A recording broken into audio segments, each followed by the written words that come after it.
tell you what, in your new memoir, Time Between My Life as a Bird, Burrito Brother, and Beyond, you talk about the early days of the band.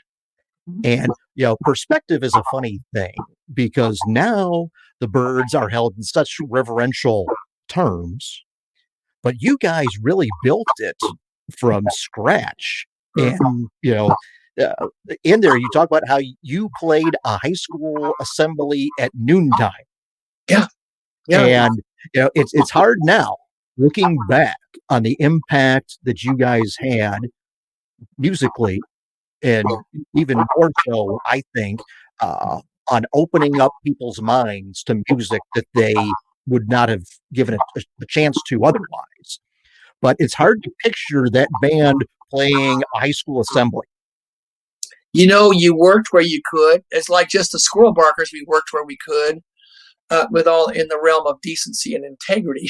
But yeah, we did a high school assembly. There were so many people that were in that audience that were in high school. It was at Fairfax High School in Los Angeles. They said, "Oh, I saw you at Fairfax High, the assembly." And I said, "Oh my gosh!"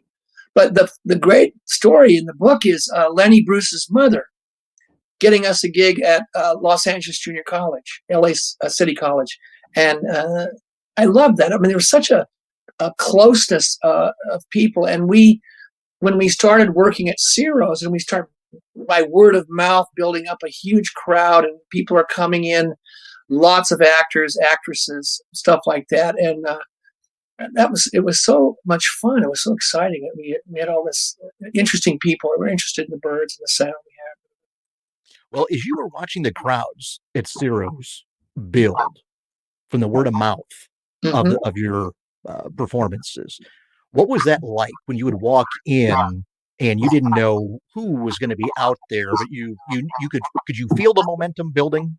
Yeah, I did. I mean, mind you, I was in the back row there playing the bass, awfully shy.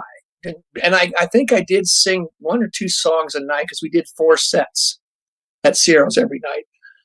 But you see, I'd be back there playing the bass. I'd be looking at the crowd, seeing who's dancing and this and that.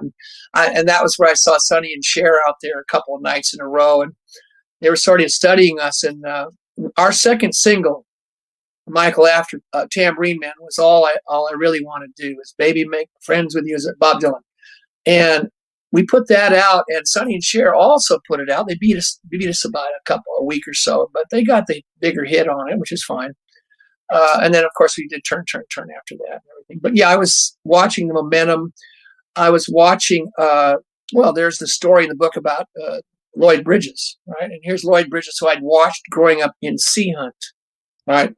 The skin diving show on TV. And that whole incident outside of Ciro's was great. I mean, he put a hand on my shoulder, similar to the Tex Ritter story in my book. And he said, "You guys sound great. You're going to do something really good." And I was looking at him like, "Oh my God, Lloyd Bridges." And, in the book, I tell that I see Jeff Bridges years later, like, 30 years later, 40 years later, and tell him the story. He says, "Man, you're lucky my dad didn't I was smoking a cigarette on my break." He says, "You're lucky my dad didn't take that cigarette out of your mouth and stomp on it. He hated smoking." I said, "Nah, he was really nice, and he was very motivating, inspirational in telling us that we were doing great. It was wonderful." So